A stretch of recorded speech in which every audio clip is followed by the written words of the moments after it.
Ostiralo guztioi Donostiako epaitegi batek Letamendiren auzia itxi badu ere, aurrekari garrantzitsutzat jo du giza eskubideen behatokiak. Txomin Letamendi jeltzalea polizia frankistak egindako torturen eraginez hil zen 1950ean.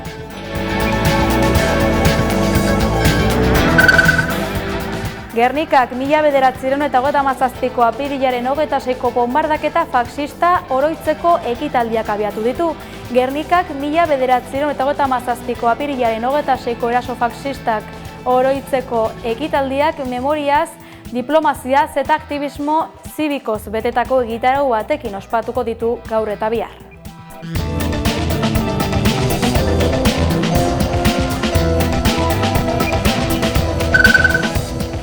Nafarroako auzitegi nagusiak berretxe egin du Manadako bi kondenaturi zigorra urtebete murriztea, 15 urtetik 14 jaitsiko zaizkie kondenak.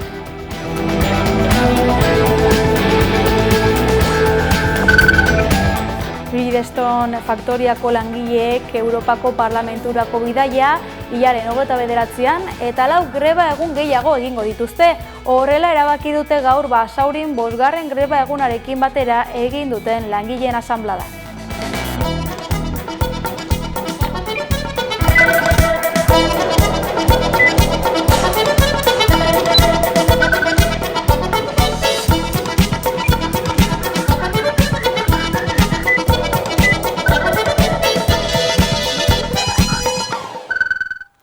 Bihar, 88 urte beteko dira Kondor Legioko eta Italiako Aviazion Legionariako hegazkinek Gernika bonbardatu zutenetik. Urtemuga oinarri hartuta Gernikako udalak herriko hainbat eragilerekin elkarlanean bonbardaketa faxista oroitzeko egitaraua prestatu du.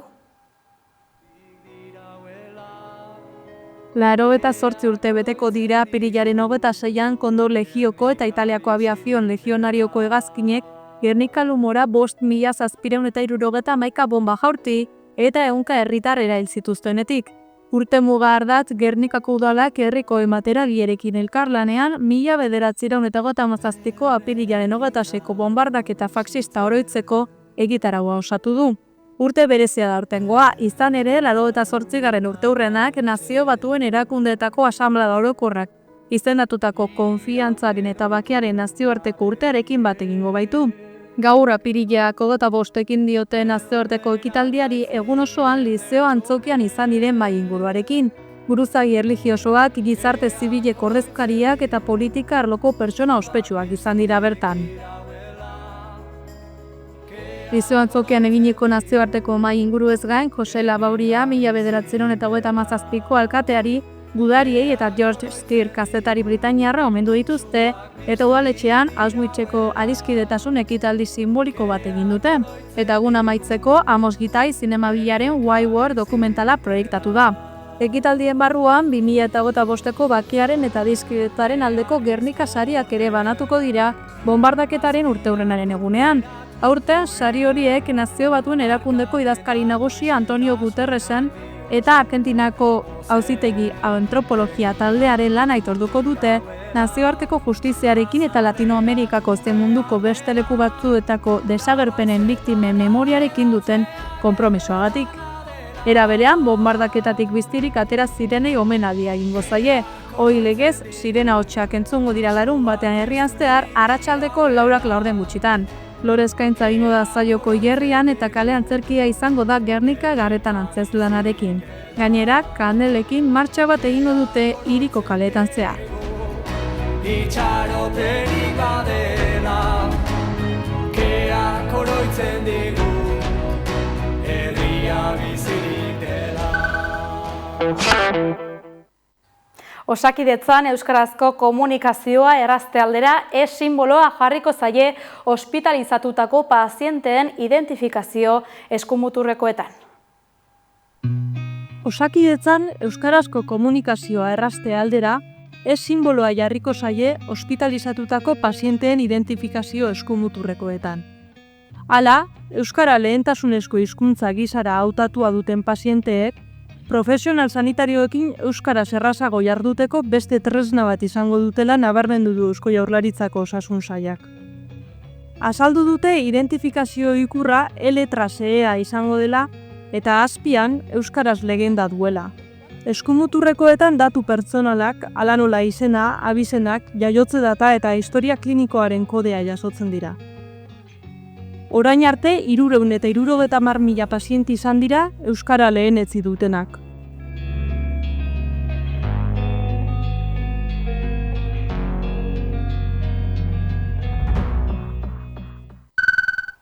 Zinemaren eta ikus-entzunezkoen industrian sexu indarkeriari buruzko estatuko lehen txostena aurkeztu du emakume zinemagileen eta ikus-entzunezko hedabideen elkarteak.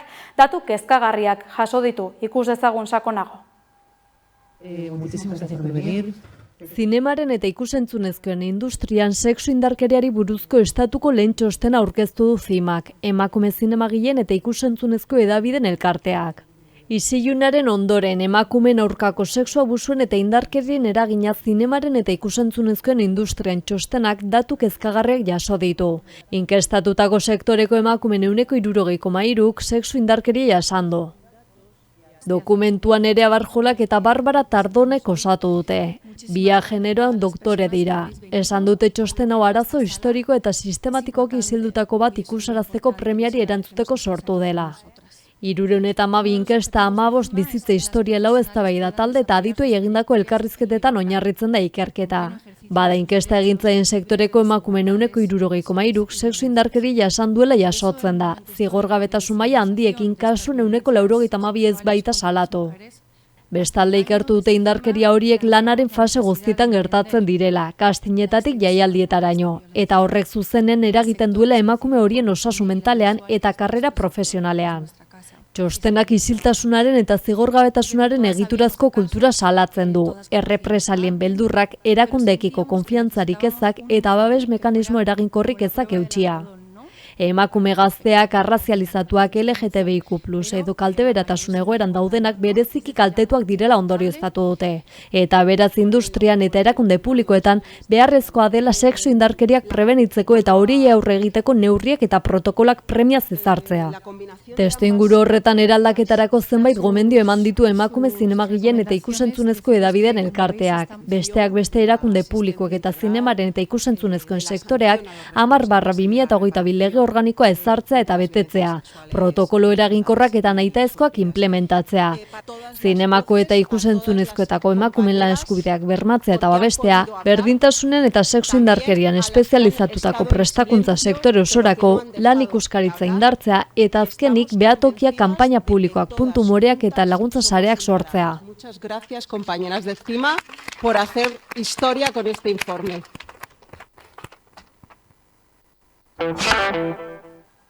Nafarroako Volkswagenen auto elektrikoak ekoizteko prestatzen ari dira, egokitzapen prozesu horrek aldaketa ugari ekarri ditu eta ELA, LAB eta CGT sindikatuek salatu dutenez laneko baldintzak okertzen ari dira.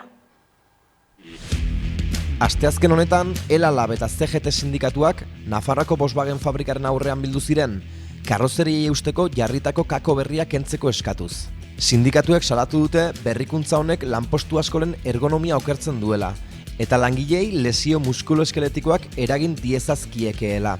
Auto elektrikoen fabrikazioan, karrozeria garraiatzeko diseinatutako kakoak 10%an ezarri dira dagoeneko, eta ekainerako denak instalatuta egotea aurre ikusten da. Sindikatuek adierazi dute erabakia arrazoi ekonomikoen ondorio dela, eta ez hobekuntza ergonomikoen ondorio. Izan ere, kakoak egingo duen lana betetzeko langileentzat seguruagoak diren makinak egon arren irtenbide merkeen aukeratu du enpresak. Sindikatuek, UGTek eta Komisiones Obrerasek ura ezartzeko akordioa sinatu izana kritikatu dute. Langileen lan osasuna arriskuan jartzen delako.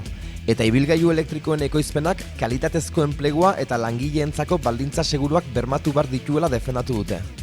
Horregatik, apirilaren 28an lan osasunaren nazioarteko egunaren harira greba iragarri dute, eta langileak babesteko beste aukera batzuk aztertzea eskatu dute.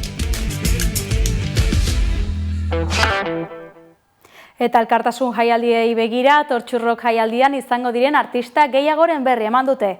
Ikusi. Uztailaren 24-ko 27 Lakuntzan ospatuko da azken aldiz Tortxurrok jaialdia. Bertan, talde berri zein zaharrek hartuko dute holtza, euskal presoen aldeko garaxi handi batean. 30. ediziontan espreski jotzeko elkartu diren andana bat taldez gain, era guztietako musikari eta artistak ikusi eta entzuteko aukera izango da. Konfirmazio berrien artean, urte mordoa jotzen daramaten Anestesia, Delirium Tremens, Descontrol, Arkada Social, Cop, Potato, Reincidentes, Juancho Eskalari eta Larrude Band eta Zea Maiz taldea daude. Baita Esbetlana, Xutik, Las Niñas del Corro, Odei Barroso, On, Odolkiak Ordainetan, Zetak, Talko, Xiberruts, Nafarroa 1512 eta Kaleko Urdangak ere. Proiektu berrien artean berriz, Zaunka, Barniz, Nasker eta Mirua ere bertan izango ditugu. Eta zerrenda luzeago eta gero, konfirmatzeko artista gehiago geratzen direla esaten badizut, uztailaren 24tik 27 Lakuntzan ikusiko dugu elkar.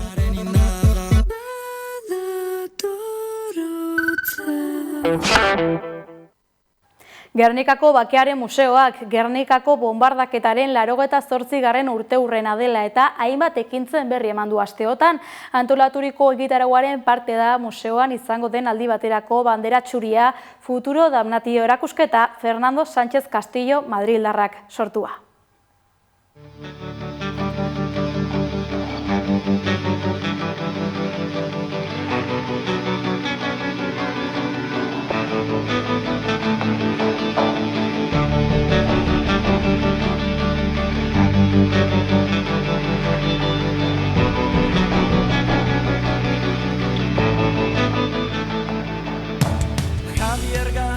Mila 1937ko apirilaren 26 egun seinalatua da Gernikarentzat.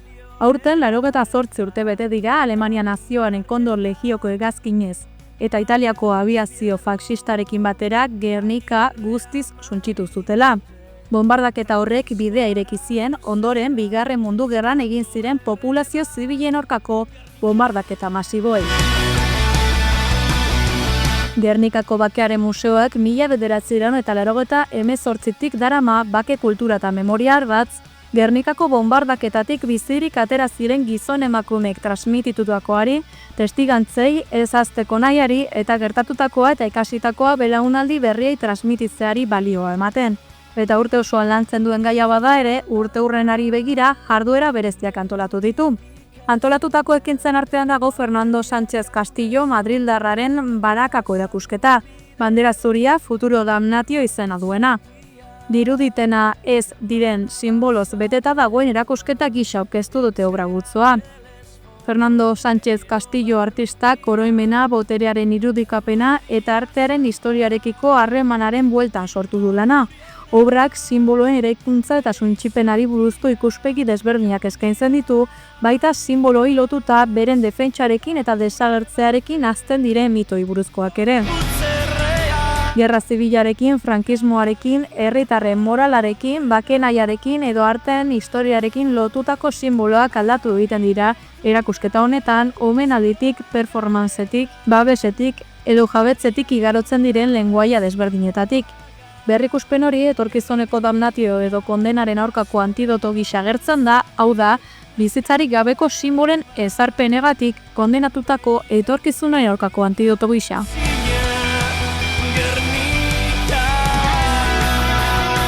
Bai, erakutsiko duguna da Fernando Sánchez Castillo artista famatuaren erakusketa bat, bandera zuria Futuro Damnatio deitzen dena, eta bertan hiru obra nagusi edo 4 obra nagusi daude. Alde batetik daukagu bandera zuria, ez da, Espainian dagoen bandera zuridik handiena, Kolonen dagoen bandera zuria, baino palmo bat handiagoa egin dute, eta palmo hori da justo Cruzita Etxabe Gernikako bonbardaketako lekuko baten eskua. Eta horrekin bere instalazio bat egiten du edo, bandera hori bere ideia da, pizka bat, 5 hilabete hauetan museoan erakusgai egongo dena ondeatuko dugula, gurua batekin ondeatuko dugula, eta berak esan duen bezala, bandera zuri hori adierazi nahi du pizka bat lientxo zuri bat edo horri zuri bat, zeinarekin idatzi pizka bat tristeak izan diren edo gerrarekin zerikusi izan duten historia horiek beste gauza baten. Gero baditugu beste babesturiko monumentuak deitzen den obra hau eta oso bat egiten duena ondarea eta gerra lotzen duena. Eta horrekin batera, guk bebai hurrengo astean eukiko dugu mintegi bat horri buruz ondarea eta gerra garaian, eta berak azaltzen duena da pizkatxo bat zelan, gerra garaian ez da, simbolikoki hain garrantzitsuak ziren monumentu horiek zelan babestu ziren, eta arkitekto batzuei eskatu zitzaien ere, dinot, babeserako struktura berezi batzuk egitea. Berak asko jolasten du simboloismo eta simbologia horrekin, ez da, eta dekonstrukzioarekin. Eta horrek eramaten gaitu 3. obrara, deitzen dela Azor Síndrome de Gernika, eta berak zer egin du, berak erosi zuen Frankoren Azor itsasontzia, behin motelaren proiektu hori bertan bera gelditu zenean, erosi zuen, dekonstruitu zuen, eta Picassoren kubismoren sentsazio horrekin, kuboak bihurtu zituen, simbolo horri beste simbologia bat emateko, da? Eta guk Azor itsasontziaren zati batzuk ditugu erakusgai hemen, eta azkeneko obra da Lezen egindako Picassoren filamentoa, eta bertan ikusten da museoaren kanpokaldean, museoaren balkoian, gauez ikusiko da asko hobeto, baina egunean zehar ere badago, eta bertan ere mortxe kodigo baten bidez, Alberto Naindia apaisak bidali zuen aite santuari edo Vatikanoari bidali zion gutuna azaltzen zelan Gernika bombardatu zen, zenbat jende hil zen eta bar, hori kodigo mortxe bidez egiten da luminikoki. Erakusketaz gain, urteurrenaren baitan ondare artistiko eta kulturala gerra garaian deituriko jardunaldiak ere antolatu dituzte. Apirilaren 29 eta 30ean gerra gatazketan ondarea babesteko egindako ekintzak aztertuko dira, 1936ko gerra zibilatik gaur egungo gatazketar arte. Suak bizturik dirauela, keak oroitzen digu, Gernika bizirik dela. Keak oroitzen digu, suak bizturik dirauela. Keak oroitzen digu, Gernika bizirik dela. Euskal Herriari kantuz beteriko bizia eskaini dio Amaia Zubiriak. Euskal kulturari eta musikagintzari egin dion ekarpena saritu diote Monzon Ganuza Euskal Utopikoen sariarekin. Anguzian herrian egin dugu hitzordua bere etxean. Hastapenez, bizitako garai gogorrez, kantuaz eta orainaz hitz egin dugu.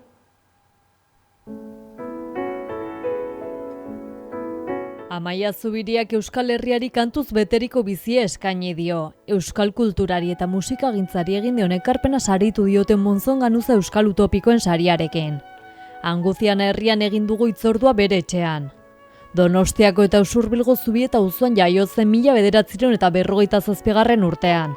8 senidetan gazteen haurtzaro gogorrean hasi zen. Edonola ere txikitatik jaso zuen kanturako zaletasuna. Kantatzea etxean eta lagun artean gorde beharreko kontua zelakoan, baina ezkutuan hasi zen 16 urterekin kantari berrientzat garai hartan ohikoak ziren txapelketetan parte hartzen. Arte Ederretan izena du Bellas Artes, oain erdieroria dagoena eta ez dakit zer egingo duten horrekin. Horra hasi ginen denok. Benito ere horra hasi izan eta hor gurutzatzen ginen batzuk. Eta baino nik ezin nun hori egin, nire gurasoak ez zuten jakin behar, baino hala ere prentsan agertzen zen, egun batian argazki bat agertu zen, eta jipoitu ziaten, ikasten nuen ez nuela hori egin behar ez. Baino, geho bat zegoen etxeko barruko errealitatea oso konplejoa zen, nire gurasoak bilak zian alkoholikoak. Eta gero gaineak ginen, 8 zenide, momentu hortarte esango nuke, 7, zatik nire izba beste etxe batian hasi izan, 14 urte arte, eta ni berriz egon nintzen 5 urte eskanpua, baina 8 urtekin jaitzian egon nire gurasoen etxean. Neguan hotza zela eta sukaldean su egin eta beropean batzen ziren familian. Beru horren inguruan gertatu zaigu askotan, esate baterako, eguarrietan, hilabeti, naiz eta gero gaizki bukatu eguarri egun gau horrek. Hor gertatzen zen marabila bat, baino ezin aitortua kanpoan. Zeratik, kanpoan oraindik euskeraz kantatzeak ez zuen existitzen. Esan behar da, ni lehendabiziko aldiz entzun nuena, Benito entzun niola, hor bertan. Lehenbizi kantatzen zuen, y se va al cielo vestida de novia se va. Kantu hori, eta beharrezkoa zelako erderaz kantatzea. Eta gero hasten zen euskerazko bere kantuak sartzen, eta sartzen zituen edertasun batian. Guk danak egun den, danak ez, euskalduna zanak. Besteak, pentsatuko zuen inglesez aizala, edo holako zerbait, ez? Baina ez jakintasun handia zegoen euskarari buruz, eta guk genekienak lotxik eragarria gendun euskalduna izateakin.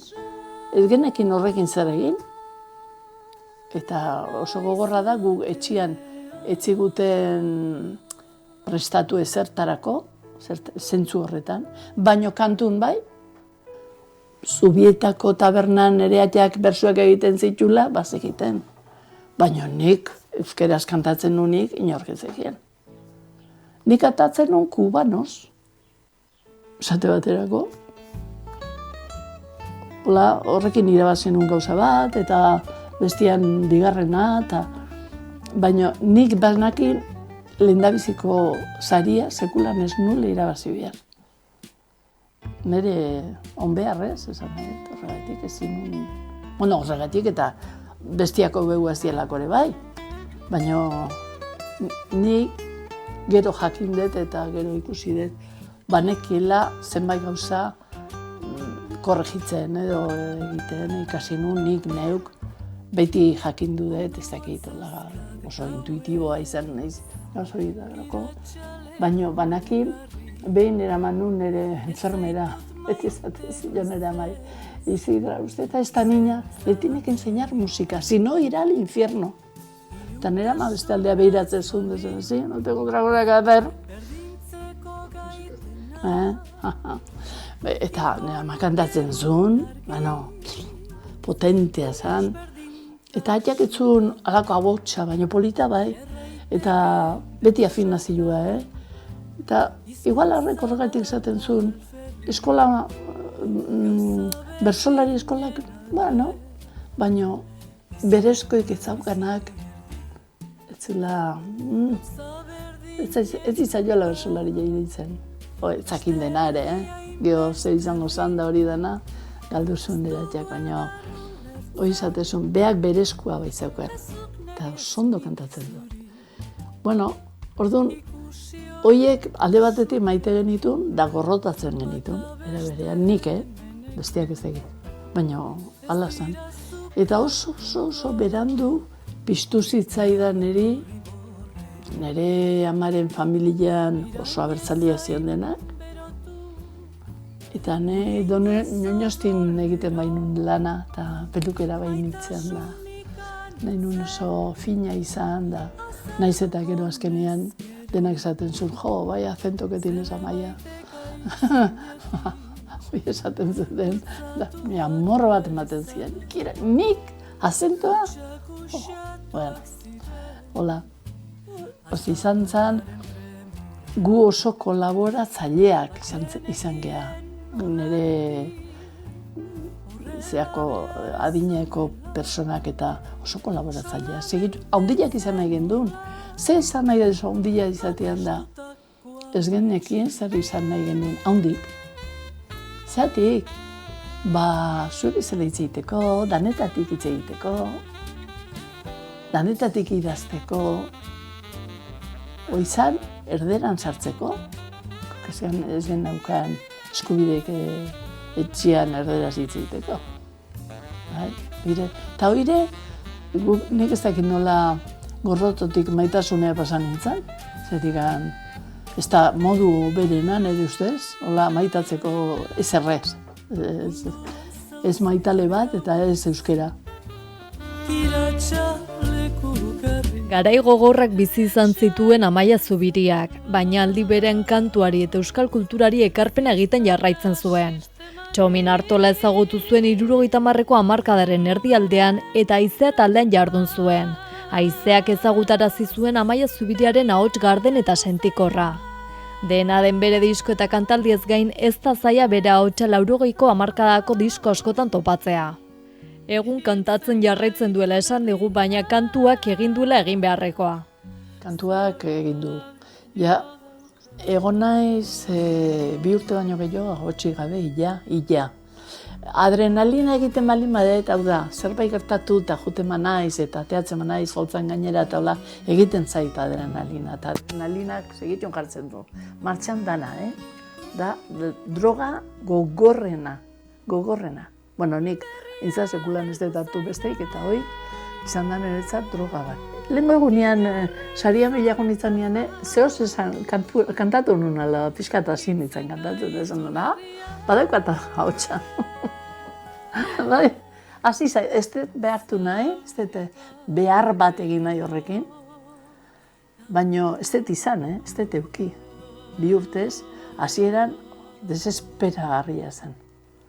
Ez da posible, hola, zenbaitik juten da, horrek eatuko zen histori bat. Eta egon nintzen denbora pila bat, klinikan, eta... Monzonganuz Euskal Utopikoen saria jaso berri du. Emakume ama eraldatzaile inkonformista musikaria sortzaile eta utopikoa Zubiria. Utopikoa ditu diate askotan. Eso es utopiko, esaten zieten. Eso espero, esaten bilen. Gauza bat oso erresa denean, ez dezu egiten gustoz. Bakarrik imposiblea denean egiten duzu gustoz. Ordun eske nola batxe, bilatu behar da eta egin behar da eta nik entzun nun behin gauza bat. Hola da. Aterako da egingo duzu, baina gauza asko egiten dira.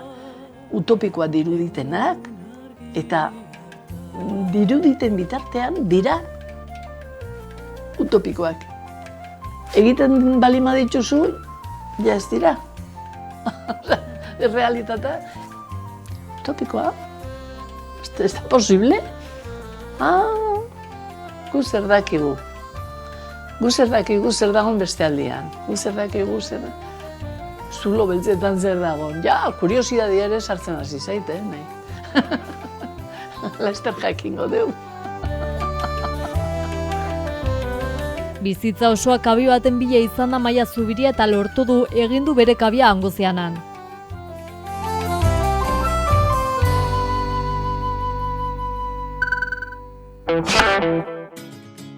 Honaino kontatzeko genuena, agur guztioi eta asteburu ona pasa.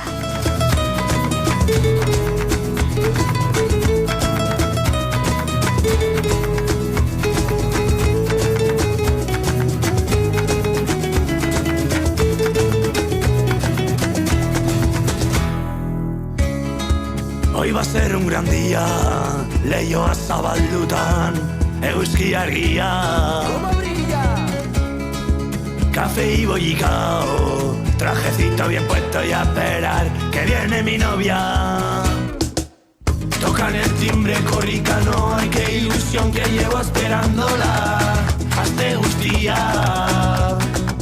Ni mirar quién es, yo todo confiado, batea zabalduta, no me jodas. Si es la policía. ¿Dónde vas tú, chaval? Déjame ya pasar, vamos a hacer un registro. Esan didatera que huela perejil en todo el edificio. Baina nik ez daukotela SB, ya lo tengo consumido. Me esperaba un gran día y me lo has jodido. Le invité a entrar, a un nombre y pasau lasai, y que él me dijo... ¿Qué te dijo? No te entiendo, chaval, yo no hablo euskera, pues la hemos jodido. Una lata, un mano le ofrezco, que la de querer son para la chiquilla. Dirá vascalceco, a ver si rebajo esa multilla, que últimamente ando muy prieto. Voy a ser sincero. ¿Dónde vas tú, chaval? Déjame